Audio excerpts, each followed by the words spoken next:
Tonight on CTV News at 6. They are supposed to be shut off by November 14th. It changed the way people drive. It changed their behaviors on our roads. Will the province compensate cities like Sudbury that have speed cameras? What's in it? If you're the average Canadian, you're looking at this budget, you're going to say, well, it doesn't change my life very much. Mark Carney's Liberals table their first budget. And Remembrance Day is important to him. I'm a base brat, so my dad was in the military, so we grew up on bases all over the place. A North Bay paving company is paying tribute to our veterans and those who continue to serve. CTV News at 6 with Tony Ryma and Rick Wyman with weather. Good evening. Glad you're with us on this Tuesday. Greater Sudbury police are looking for a man breaching his release order. Police tell us 41-year-old Michael Gould is a violent, high-risk offender who was recently released on court-imposed conditions. Gould is charged with numerous violent drug and property-related offenses, including drug trafficking, assault with a weapon, and break and enter. Anyone with information on Gould should contact police or Crime Stoppers. OPP in West Nipissing recovered a stolen trailer and drugs during a traffic stop Monday. Around 3:30 Monday morning, police attempted to pull over a vehicle towing a trailer on Dutrasac Road. The vehicle tried to flee police but overturned the trailer when making a turn. Police discovered the trailer was stolen and arrested the driver. A small amount of crack cocaine was also found. A 36-year-old driver faces theft and drug charges. The driver in a dangerous near miss near a North Bay school has been arrested. Police are thanking the public for helping them catch the person who nearly struck 3 students Friday morning near St. Joseph's Schollard Hall. The driver had been observed speeding through a parking lot, almost hitting the students and a nearby pole. The young person behind the wheel has been charged with dangerous driving. A Sudbury driver earned a $490 fine for passing a school bus yesterday morning. This video shows the vehicle driving past the stopped school bus in the Val Karen area. As it was a first offense, the fine was just shy of $500, but police say subsequent convictions can result in fines of up to $4,000 and 6 months behind bars. The message from Greater Sudbury Police posted on social media with this video: stop for school buses. And the province has given municipalities until November 14th to turn off their speed cameras. But some communities, like Sudbury, say details are still scarce on how exactly the province will help. CTV's Angela Gemmell reports. When these automated speed enforcement cameras are removed next week, it's unclear what traffic calming measures will be implemented instead. It changed the way people drive. It changed their behaviors on our roads. But that doesn't mean we're going to stop trying. We'll still be using other measures where it's applicable to try to make our roads as safe as possible. 6 cameras have been used in different locations across Sudbury since March 2024.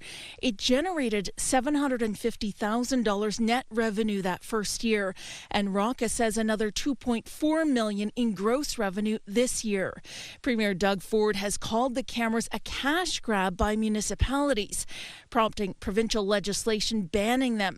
The Ministry of Transportation has promised to help municipalities. Province has said that they will be putting out funding for municipalities to tap into to be able to implement road safety measures, but they haven't put any details out at this point, so we're not exactly sure what that's going to be. Once the cameras are removed, Rocca says the city will still implement other types of traffic calming measures, but there are challenges on roadways like Municipal Road 80 used by heavy truck traffic. Vertical traffic calming measures like speed humps are not appropriate to be used on the road. That with all the heavy truck traffic we expect them. So on those roads, we're going to have to look at other kinds of measures, and likely we'll be looking to our partners like Greater Sudbury Police Services for additional enforcement activities for them to try to keep drivers driving the speed limit in these areas. The city is working through contract details with its legal team and its partners in the ASE camera program, including the equipment supplier. Rocca says there's no indication the province will help with those contracts. But he also reminds residents that the cameras will be working right up until November 14th. Angela Gemmell, CTV News, Sudbury. Well, it was a pretty nice Tuesday. Sunshine on this fall day. To tell us more, let's bring in CTV's Rick Wyman. Rick. Okay, Tony, we've got some precipitation moving into northeastern Ontario, according to Environment Canada. The systems map tells it all. This is what we've got going on. Some snow and some rain for tomorrow. Then we'll catch a break with a little bit of sunshine coming up on Thursday. Then we get back to the precipitation, some sleet, some showers, flurries, and in some cases some snow accumulation. So we'll talk about that and a lot more on the 7-day forecast. We'll check out the sunrise and sunsets, and hopefully you're still getting over that time change from the weekend, and also some of the current temperatures across northeastern Ontario. Nice night in most locales. Tony? Thanks for that, Rick. A financial blueprint still to come on CTV News at 6. The federal Liberals table their fall budget, and there are major infrastructure investments. Plus, a mobile classroom depicting a genocide is stopping at Sudbury schools.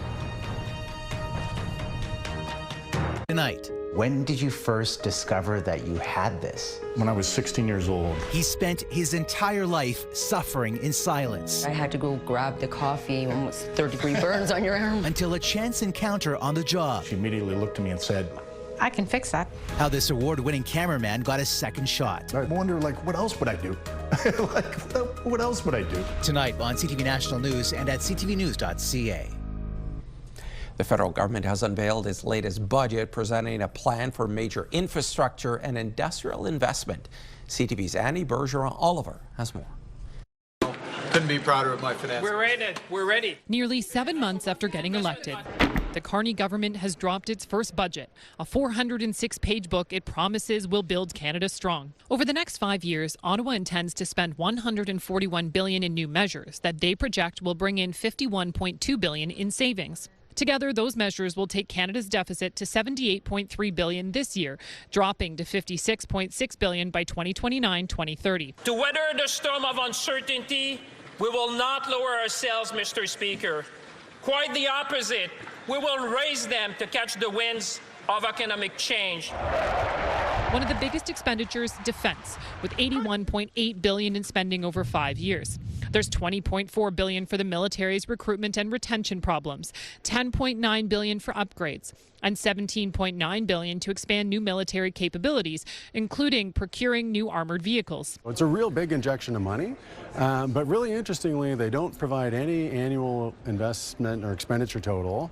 There's no articulation of where year by year that would take us as a share of GDP. There's also $51 billion over 10 years for a new Build Community Strong Fund to help fund new infrastructure projects, $1.7 billion for an international talent attraction strategy, and $13 billion over 5 years starting in 2025-2026 for Build Canada Homes. That includes $2.8 billion for Indigenous housing. One way Ottawa is bringing down the deficit through changes to the public service. Ottawa wants to shed 28,000 public sector jobs within the next 3 years through cuts, attrition, and a move to incentivize voluntary leave and early retirement. How much that alone will save and where the cuts are coming from is unclear. Ottawa is also hoping to save $60 billion over 5 years through modernization and government efficiencies. To balance the budget this year, we'd have to eliminate vital social programs and all the capital investments needed for Canada's future.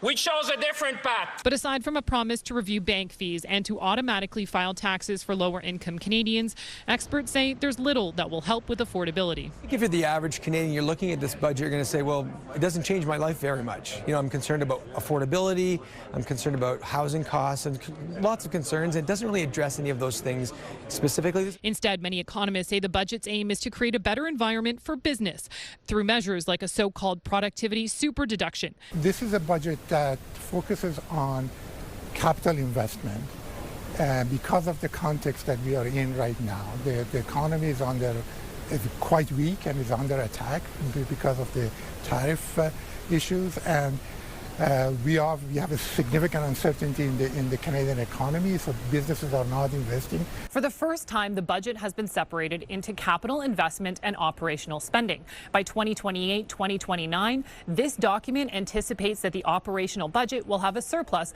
of $1.7 billion. Annie Bergeron-Oliver, CTV News, Ottawa. And party leaders are reacting to the budget this hour. Here's what they had to say. It was a very long speech, and given that this government is adding about $10 million to our national debt every single hour, I think we can say that while talk is cheap, it's very expensive when a Liberal finance minister does it. We're not telegraphing anything. I'm a Jack Layton, New Democrat. We came to Parliament to make Parliament work. We want to be propositional, and we want to give this budget the serious once-over that it deserves. And we want to consult with Canadians. And Ian Campbell will have more reaction to today's budget at 11:30. The Near North District School Board has confirmed it has received the scathing report from the Minister of Education we reported on last week. The report outlined major issues with the board and trustees' handling of the building of a new high school in Parry Sound and failing to communicate delays in construction. To start the school year, high school students were forced into online learning before being allowed into a former high school. In a written statement sent today, the board chair, Ashley St. Pierre, says the board acknowledges receipt of the ministry's report and affirms its commitment to promptly address all identified items. Actions in alignment with the minister's direction have already commenced. The 33-page report listed 17 recommendations, including education for trustees on their roles and responsibilities, and board meetings, agendas, and minutes being posted online. It also recommended a third party conduct a performance review for Director of Education Craig Miles, who was involved in his own reviews and who received a 37% pay increase over 4 years. The Sudbury Catholic District School Board is welcoming a national awareness tour to its secondary schools this week. The state-of-the-art mobile classroom was at St. Benedict's today. Details from CTV's Lindsay Alick.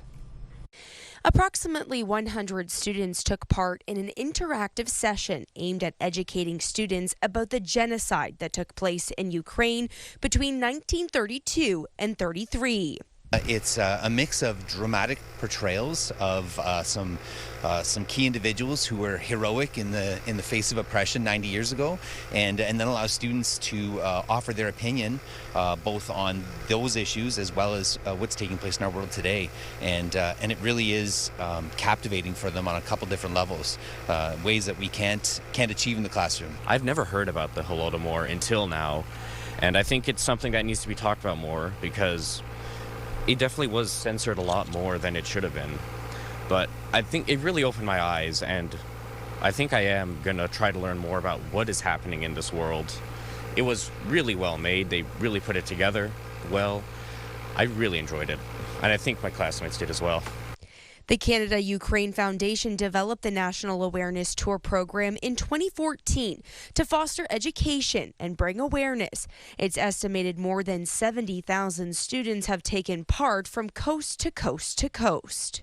Students who are the seeds of future leaders and the ones who can make a difference moving forward can understand what happened, why it happened, but also understand the importance of civility, tolerance, equity, how propaganda fits into the equity today, or into the equation today more so to speak, and to understand that they can make a difference if they choose to raise their voices. The bus will continue its school tour heading to St. Charles College tomorrow and Bishop Alexander on Thursday. The general public also has an opportunity to experience the bus at the Ukrainian Senior Center on Wednesday between 5 and 8 p.m. Lindsay Alick, CTV News, Sudbury. Back now for a check on your current conditions. Here's Rick. Nice night in northeastern Ontario. Tony will get to the current conditions in just a moment, but first, sunrise, sunset. Remember, the sunrise is right across the top of the screen, not to be confused with the bottom. So again, in Sudbury, Sault Ste. Marie, Timmins, Temiskaming Shores, and North Bay. We're losing some of that daylight as a result of what's happening with the time change, what have you. So enjoy that sleep tomorrow morning. Here we go with our current temperatures. Clear skies in Moosonee at 6, partly cloudy Cochrane, partly cloudy Timmins, and partly cloudy in Kapuskasing. Meanwhile, in Chapleau, clear. Wawa, some cloudy skies. And in Sault Ste. Marie, clear conditions at 8. In the Parry Sound, a few clouds, 9 degrees. In North Bay, we've got 7. Temiskaming Shores, 8. And Kirkland Lake, 7 as well. Meanwhile, in Greater Sudbury, we've got 8. Espanola, 7. Elliott Lake 6, and Gore Bay at 9. So our conditions look, well, half decent for this evening. That will change tomorrow with precipitation. Details on your 7-day forecast coming up. Thanks, Rick. On the hot seat and next on CTV News at 6. Ontario's Labour Minister is under fire, and so is the Skills Development Fund. And former U.S. Vice President Dick Cheney has died.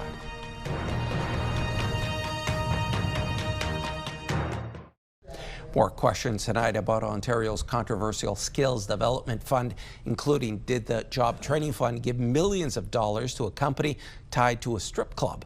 CTV's John Woodward digs into what the records show. Adult entertainment spaces / wedding venues? Can't make this up. A surprising exchange in Ontario's legislature to date based on a new report about this club and the province's controversial $2.5 billion Skills Development Fund. Did the Premier actually give $10 million of taxpayer money to the owners of a strip club? The Minister of Labour. No. To get from government money to this club is going to take a couple steps, so bear with us. The first, records show the Labour Ministry gave about $9.8 million in grants to a numbered company with the same director as an agency called the Social Equality and Inclusion Centre. That says it supports women re-entering the workforce and provides retraining to women who may need to enter a new line of work. According to an article in the Trillium, that agency was partners in applying for the Skills Development Fund with the Toronto Event Centre and Grand Bazaar, run by Zlatko Starkovsky. He's operated an event venue out of the Horticulture Building on Toronto's exhibition grounds for at least a decade. In September this year, Starkovsky opened up FYE Ultra Club, which describes itself on social media as a nightclub for those where discretion is a must. City staff licensed it as an adult entertainment club, a category often used for strip clubs. In a statement, Starkovsky said there are no strippers there, and no SDF funding has been used for any purpose related to FYE Ultra Club, including the training and compensation of any burlesque dancers, aerialists, or any performers involved in the new FYE Ultra Club project. While the Social Equality and Inclusion Centre says it has not been and is not involved in the new FYE Ultra Club pilot entertainment project in any training and financial capacity. All of this as Labour Minister David Piccini faces an Integrity Commissioner complaint over the Skills Development Fund, and he's facing his third week of resignation calls. Every day we have more headlines. I don't understand. I have been asking myself why this Minister of Labour is still sitting in his seat and why the Premier hasn't fired him. That is 100% absolutely false. Just dig into it, do your due diligence, and you'll find that. It may sound real, good theatrics for the Liberals, but it's absolutely false. We're training over 700,000 people. Our goal is to hit 1 million people and give them an opportunity that they might otherwise not have. Hoping the critics of the fund will move on. John Woodward, CTV News. With the holiday season drawing near, businesses are starting to consider their options for shipping orders. It's been more than a month since Canada Post workers started rotating strikes. As CTV's Gates Guerin reports, that uncertainty has some stores looking at alternatives. It may only be the beginning of November, but Track and Trail owner Bob Schilf is prepping for a rush of holiday online orders. Canada Post won't be part of that process. We pivoted pretty quick the first time that Canada Post went on strike, and now with the rotating strikes, we've essentially just have lost confidence in Canada Post. He's now using a private shipping company after this recent strike caused packages to be stranded. That cost us, obviously, business, where customers were like, well, I'm not getting the packages, and they needed the product, so it was really frustrating that way. Schilf isn't the only business feeling the effects. Paper Birch Books has seen some inconveniences. There's been some delays in sending out packages, and we have had to use alternative services at times. Co-owner Celine Chuang says customers have been understanding of the strike and what workers are trying to do. Paper Birch continues to support Canada Post, using it for most of its online orders. I think they have shared values with us, and they have a lot of flexibility and willingness to step up for small businesses, even if it means waiting a little bit longer for things to arrive. The local union says rotating strikes haven't hit larger cities like Edmonton just yet. The strategy seems to be focused on smaller areas where there's a concern those offices will be closed. Still, workers are hoping for a fair resolution. The people are looking for stability, and they're looking to see that we have a contract of a period of time and to know that we're going to be doing the work. And that's all we really want to do is the work. So while Schilf is open to returning to Canada Post, we also want to support, the organization. So, that's to yet be determined. the ongoing strike may continue to create some uncertainty just as the holiday shopping season begins. Gates Gorin, CTV News, Edmonton. Former U.S. Vice President Dick Cheney has died. Cheney was a force of nature and highly controversial. He served as vice president under George W. Bush, defense secretary under his father, George H.W. Bush, and as White House chief of staff for President Gerald Ford. A leading advocate for the invasion of Iraq, Cheney is seen as being one of the most powerful vice presidents in American history. In his later years, he became a vocal critic of President Trump. A family spokesperson says Cheney died Monday night of complications of pneumonia and cardiac and vascular disease. Dick Cheney was 84 years old. And there's more news still ahead, but first, here's your full weather forecast with Rick. Here come the details, Tony. We've got some precipitation in the forecast for tomorrow across northeastern Ontario. Let's take a look at our map right now. That system moving through, this is what it's going to look like by late tomorrow afternoon at around 4. Some snow, some rain, some accumulation, and again, this is what it'll look like on Thursday. We get a bit of a break with some sunny breaks, but again, more precipitation in the offing for Friday. Meanwhile, overnight, Sudbury rain, Sault Ste. Marie rain, partly cloudy in Timmins, Temiskaming Shores partly cloudy, and the chance of rain in North Bay. In Moosonee, chance of showers, partly cloudy in Caphurst, rain snow mix in Wawa, Gore Bay, chance of showers in Parry Sound, chance of showers tomorrow in Parry Sound, 10 to 15 millimeters of rain. It's going to be a wet one, so get ready for that. Sudbury Nickel Belt for tomorrow, sleet, a couple of centimeters of snow. What's this in November? High of only 2, 3 with the sunshine Thursday, Friday, rain snow mix at 1, 0 Saturday, Sunday, chance of flurries at 1, -3 Monday, chance of flurries once again. Remembrance Day next Tuesday. Get that poppy. Sault Ste. Marie and Algoma. Periods of rain tomorrow at 6, another wet day there. 6, sun and cloud Thursday, Friday, rain snow mix at 2. 1 Saturday, sun and cloud. Sunday, chance of flurries at 2 and 0 Monday with the sun and cloud. Interesting sight here in Timmins Cochrane Campus. Casing, chance of sleet tomorrow at 3. -11 tomorrow night, the overnight low. Thursday, sunshine and 1. Periods of snow on Friday at -4. Again, -11 the overnight low. Saturday, -3, -9 the overnight low. Chance of flurries Sunday, -3, back down to -10 overnight. And Monday, chance of flurries again with a high of -5. So talk about an area of transition. Timmins Cochrane Campus Casing, some variation in weather, and of course, those temperatures double digits in some cases. Temiskaming Shores and Kirkland Lake, periods of rain snow tomorrow at 4, 2 Thursday with the sun.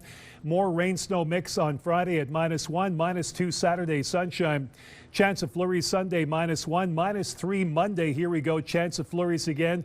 Now the overnight temperatures not as severe, -9, 0, -6, -8, and -7. Normally at this time of the year, the temperature should be around 4 or 5 degrees.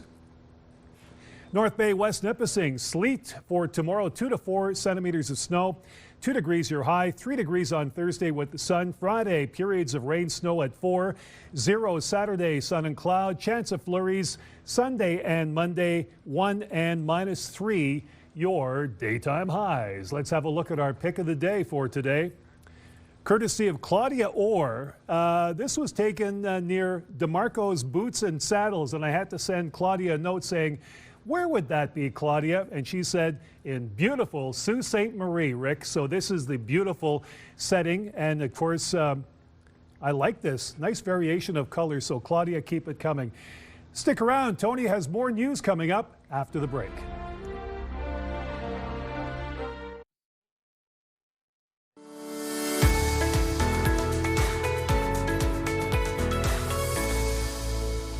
Welcome back to Ask an Expert. Of course, we're at Sudbury Windows and Doors in their new location, and with me this week is Tessa Seeley. Thanks for dropping by. Once again, you're between you and Dawson. It's always great to see the different face here at Sudbury Windows and Doors. Well, thank you for having me, Rick. Okay. The benefits of a winter install, what are they? Okay, perfect. So most people don't know you can install in the winter, and winter installations are just as effective and reliable as summer installations. Just as if we were being installed in the summer and moving to winter, or installed in winter and moving to summer, as long as your products are good and you have professional installers, you will be good to go. But most clients are worried about the big draft coming in when we change out windows and doors in the winter, right? But as fast as the product comes out, the new product goes in. It's just the interior finishing and the exterior finishing that kind of takes a little bit more time. And like you said, there are benefits. You can talk to anybody at Sudbury Windows and Doors to talk about winter discounts or off-season savings as well. If we're installing throughout the winter, you can enjoy the rest of the cold months with energy efficient home instead of waiting till next winter. Always beneficial. What about window insulation? Very important for some because of age or maybe just an improper install the first time around. So at Sudbury Windows and Doors, we stick to a standard in our northern climate. So the standard is a double pane unit with a film of low E on it, and the low E pushes away any harsh sun UV rays. Then we have argon gas inside. This is your insulation. So this is what keeps the hot out in the summer or keeps the cold out in the winter. An upgrade would be to triple pane. So now we have 3 layers of glass, 2 areas for our gas, and 2 areas for our coating of low E to push away the sun UV rays. Additional, you can put I-89 on these 2. So I-89 is another film of coating on the glass that bumps heat back into the home in the winter time. So you can put it on your standard window or your upgraded window to get Energy Star efficiency. Wow. Yeah. That's a lot to digest, but of course Tessa and the crew over here at Sudbury Windows and Doors can fill you in with all the answers that you need. Now, what about safety glass? There is a difference. Of course. So I talk to my clients about 2 options. One is tempered glass. So what tempered glass is you heat it up to high temperatures, then you cool it off really fast. And that makes it 4 times stronger than regular glass. And we see this done in patio door glasses or windows that are low to the floor, so that if you kick it and break it, it shatters into very tiny, tiny pieces so that you don't cut yourself. The secondary option is laminate glass. And laminate glass is when you take 2 layers of glass, smush it together, and there's a plastic in between, kind of like your car windshield. So if you manage to break it, which I'd be very surprised, the plastic will hold all the glass chips together. And we see people use laminate glass when they're trying to deter break-ins, because you'd have to use some big tools to get through it, because it's 7 to 8 times stronger than your regular glass. Tessa's got it all. She's got it all going here at Sudbury Windows and Doors. Please drop by and talk to Tessa, Dawson, and the great crew over here for all your questions in regards to windows and what you need this winter.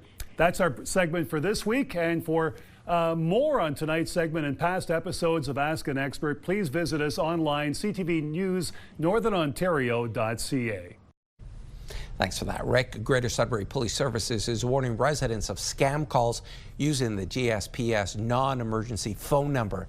Police are advising residents not to share personal information, hang up, and not to redial automatically. Instead, contact police through the trusted contact details.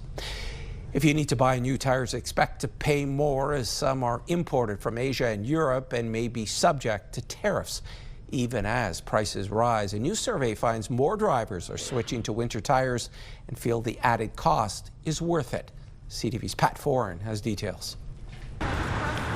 It's the calm before the storm at DeGroote's Tirecraft in Scarborough. While many drivers don't switch over their tires until the first snowfall, some are planning ahead so they're ready for winter and colder temperatures. That weather's just around the corner. All the shops are busy now, so the sooner the better. Mike DeGroote has been in the tire business for over 40 years. He says softer rubber compounds, better traction, and shorter braking distances on ice and snow make winter tires the safer choice. I think that it's a challenge to drive in the winter weather now, and people are becoming more aware of that. They're more educated, so they know the value of a good winter tire. Depending on the set of tires you buy, you could pay about 5% more, mostly related to tariffs, inflation, and other factors. Despite the rising price of winter tires, a new survey by the Tire and Rubber Association of Canada finds many drivers believe it's worth the extra cost. The survey finds 80% of Canadian drivers now use winter tires. That number drops slightly to 77% in Ontario. Even though 84% say winter tires have saved them from an accident or loss of control, 32% say they're less likely to buy winter tires because of increased financial burdens. Canadians everywhere are feeling some financial pressures and pinches due to the higher cost of living. Despite the added costs, the association says drivers can get a break on their car insurance premiums, as well as take advantage of rebates and tire sales. Having a dedicated winter tire means a sure-footed, confident drive. Another tire growing in popularity is the all-weather tire. It's a hybrid which combines the attributes of an all-season and winter tire into one tire. You can leave them on your car all year long. Our testing, they absolutely work. They are not as superior as a winter tire in no conditions, but they are definitely better than all seasons. If you need to buy or switch your tires, it's recommended you don't wait till the snow flies, or you can expect long lineups at tire shops. Pat Foran, CTV News. A North Bay paving company has been given permission by local municipalities this week to paint Remembrance Day crosswalks. The owner of the company says he's committed to maintaining the crosswalks as a tribute to those who serve and have served our country. CTV's Eric Tashner reports. David McDonald and his crew have a lot of work to do to get old crosswalks touched up. We're putting down, it's a durable product. It's called thermoplastic. So we mix it up. But not just with any design. They will have Remembrance Day themes on them and will be done in time for the day of commemoration and reflection. I'm a base brat, so my dad was in the military, so we grew up on bases all over the place. McDonald successfully introduced the crosswalk concept to local municipalities in the Nipissing district and is giving his time, staff resources, equipment and materials to see them painted over the next few days. We're donating all these to anybody that wants one that we can put out because Remembrance Day is important. He also plans to maintain them for the next 5 years. Very, very special for a veteran to serve for their country, and then with this kind of recognition now, it just lifts the heart up a little bit. Having already completed 2 of these crosswalks in calendar, McDonald and his crew finished another 3 in front of Bort Longyear Memorial Gardens in North Bay, with a 6th planned in East Ferris later this week. It's a sign of pride, and it reminds me of why I'm here. McDonald's father was a CF-101 pilot and an officer for 28 years. His 2 grandfathers also served in World War II. One of them was a motorcycle dispatch. He crossed another German soldier coming the opposite way. He got off his motorcycle, grabbed his gun, went up to the top of the hill. As the other German soldier was coming up the other side to do the same thing to him, they both waved at each other and went on their way. And he's hoping these symbols of remembrance will last for years to come. I'd like to see people looking at the crosswalk and thinking of their relatives that went through the wars. Eric Tashner, CTV News, North Bay. And Nipissing isn't the only one adding colors of remembrance to roadways. Take a look at these crosswalks in Little Current. It's a partnership between the Royal Canadian Legion Branch 177 and the town of northeastern Manitoulin and the islands. 2 areas are painted in downtown Little Current, and the Legion says the response has been overwhelmingly positive. Everybody is very appreciative of the collaboration with the town to make this happen. Very well received. And the same thing, in Sudbury, North Bay, we've had call-outs from all across the country. Everything we do at the Legion is for our communities and for our veterans and the veterans' families. So this, it's something that pretty much every member of a Legion has an appreciation for this. Crosswalks are painted with highway paint, which will hopefully last longer. In the OHL, the Sioux Greyhounds have announced a special jersey for Remembrance Day. The team will be wearing these jerseys for the home game Friday night against the Guelph Storm as a tribute to Canadian veterans and active military personnel. The jerseys are being auctioned off with proceeds supporting the Royal Canadian Legion Branch 25's Poppy Fund. The auction is live on the Greyhounds website and will be open to bidders until 9:30 p.m. Sunday, November 9th. What's available out there? Still ahead on CTV News at 6. We head to Timmins and talk about services for people as they near the end of their life.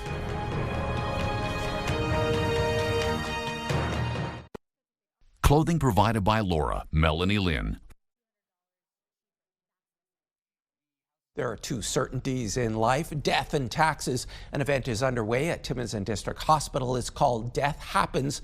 Let's talk about it. It's about planning before crisis. What services are available for those whose time on earth is limited, and how do they access them? To tell us more, Christina Wright now joins us. She is a registered nurse and a palliative care clinical coach in the Cochrane District. Welcome, Christina. Thank you. Hello. Hi. I'm wondering, what is the primary goal of the palliative care drop-in? So the primary goal really was just to elicit some interest from the public, get them to come out and see what the palliative approach to care is, what services we have, and how to access them ahead of time, ahead of a crisis. Do people know where to turn, whether they are living with a serious illness or taking care of a loved one? I would say that some people are informed, but we also do notice that most people don't find out about palliative care services until sort of near the end, right? They're in crisis, death is approaching, and that's when palliative care is usually introduced. And so we are hoping that people are more informed ahead of time, and we can get them to start thinking about what they might want or need at time of diagnosis, ideally, or earlier in their illness trajectory. I'm wondering, what organizations provide help to those who may be suffering from a terminal illness? So we do have here in Timmins an integrated palliative care team. That team is comprised of many organizations, various sectors. So that team comes together to sort of follow patients through that illness trajectory, but primary care teams, home care, hospice care, community counseling services, spiritual care. It's really like a whole holistic picture of people that come together to deliver the approach. There are only so many palliative care beds at the Timmins and District Hospital. Where do people go to live out their remaining days?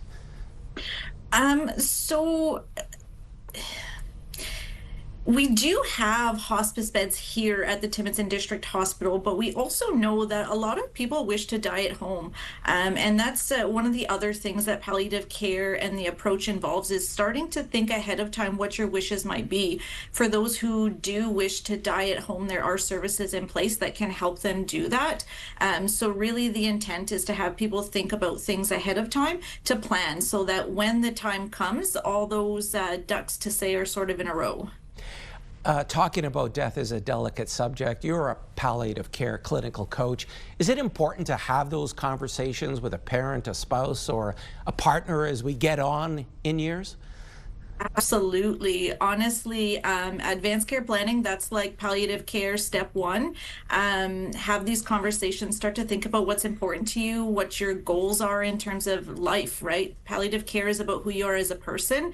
But when you can't speak for yourself, you need to know who's going to do it for you, and you want to make sure that they know what's important to you. Christina, thanks so much for your time. Really appreciate it. Absolutely. Christina Wright was our guest, and to learn more about the services available, head to tadh.com. Officials at the North Shore Health Network say that the Richards Landing Matthews site will be closed tomorrow. The site is expected to reopen Thursday, November 6th at 8 a.m. Thessalon, Blind River, and Sioux Area Hospital remain open for patient care. For medical emergencies, call 911. A new report focusing on the experiences of Black women in the healthcare system paints a disturbing picture of the impact of racial discrimination. CTV's Pauline Chan has more. Transforming and shifting. The report is called Voices Unheard, and it's the first Canadian survey ever of Black women and girls focusing on health. I was lived with our teacher and dangerous thoughts for approximately 3 years. The researchers collected the experiences of almost 2,000 women and girls in Canada, and there were clear themes. 2/3 felt their health concerns were frequently dismissed, and 42.4% had delayed or avoided health care due to fears of how they would be treated as a Black woman. Nadia Thompson has been dealing with complex chronic conditions for 4 years. They did not necessarily consider that what I was feeling was really affecting my quality of life. So there might have been some comments about me needing to just lose weight or change some of my other habits. U of Calgary professor Bukola Salami says concrete evidence of the consequences is there. In the US and UK, that Black women are 3 to 4 times more likely to die during childbirth. In Canada, we keep it sealed. We don't collect the data. She's calling for the collection of race-based data in Canada. We need more resources in this area to really actually unravel, because if we don't collect the data, if we don't analyze the data, publish the results, we're never going to be able to find a solution. Thompson says one solution for her was finding a doctor who happened to be Black and who listened to her experiences. I think a lot of it comes with that bias that maybe we are strong or strong enough to manage what we're dealing with on our own without getting that support.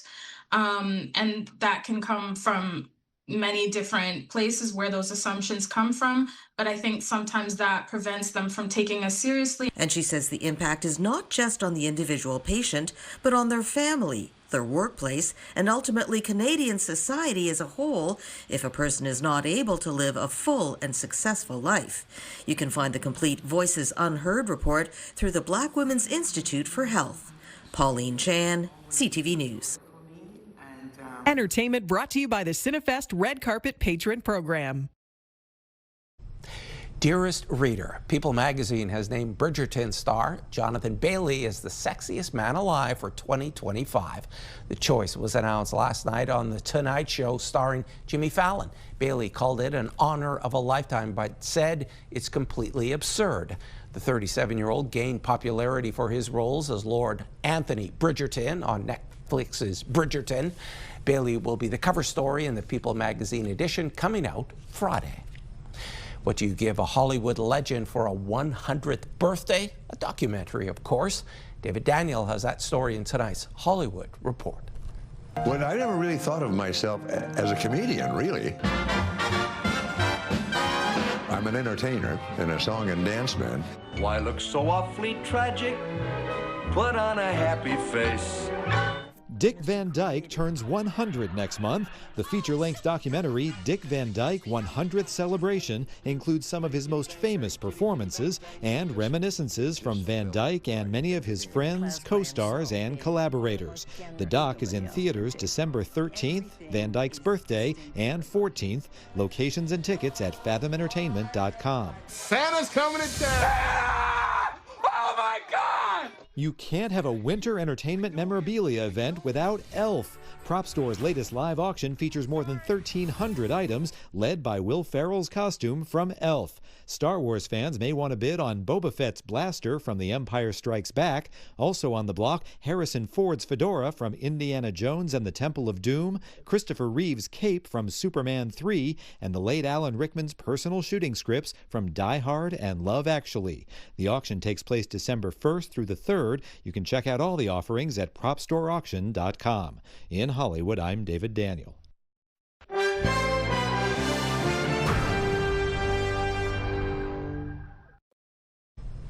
It was a down day for North American markets as companies reported earnings, some that failed to meet investors' high expectations. BNN Bloomberg's Marella Fernandez has more tonight. Shopify reported big gains in revenue and profit for its third quarter. Revenue came in at $2.8 billion U.S., which is a 32% increase from the same period last year. Gross profit was up 24%. Still, shares were down close to 7% by the end of the trading day. Shopify, of course, is a massive e-commerce company run out of Ottawa. Here are the closing numbers for the day. The Canadian dollar is down to $70.94. West Texas Intermediate crude is down 49 cents to $60.56. Western Canadian Select is up to 49.51, and the TSX sank almost 500 points today. Those are your business headlines. I'm Marilla Fernandez. Here are the current prices for some key commodities we watch. Gold down $63.97, closing the day at $39.3747 U.S. an ounce. Silver slipped 98 cents to end the day at $47.10. Copper down 9 cents to $4.85, and nickel no change and remains at $6.76 U.S. a pound. And Rick is back now for one last look at your Wednesday weather. Precipitation in the form of showers or for snow tomorrow in the northeast. Let's have a look in Greater Sudbury. A couple of centimeters, some showers and some flurries in Timmins again. Chance of sleet at 3 degrees. Sault Ste. Marie, lots of rain there at 6. Also lots of rain in Parry Sound, 10 to 15 millimeters for tomorrow. North Bay, here we go, 2 to 4 centimeters. Parry Sound with rain at 5 degrees, just one of those wet and typical November days. Temiskaming Shores, 4 degrees with rain and snow mix. So again, we're getting a hint of what's to come just weeks away. Tony, back to you. Thanks so much for that, Rick. And finally, we have a correction to make. The Timmins Santa Claus Parade is set for Saturday, November 15th at 6 p.m. In a story last month, the wrong date was given. This year's parade theme is lights, music, and magic. Once again, the parade is Saturday, November 15th. And folks, that's CTV News at 6. I'm Tony Ryma. Thanks so much for watching. More news comes your way at 11:30 with Ian Campbell. Good night.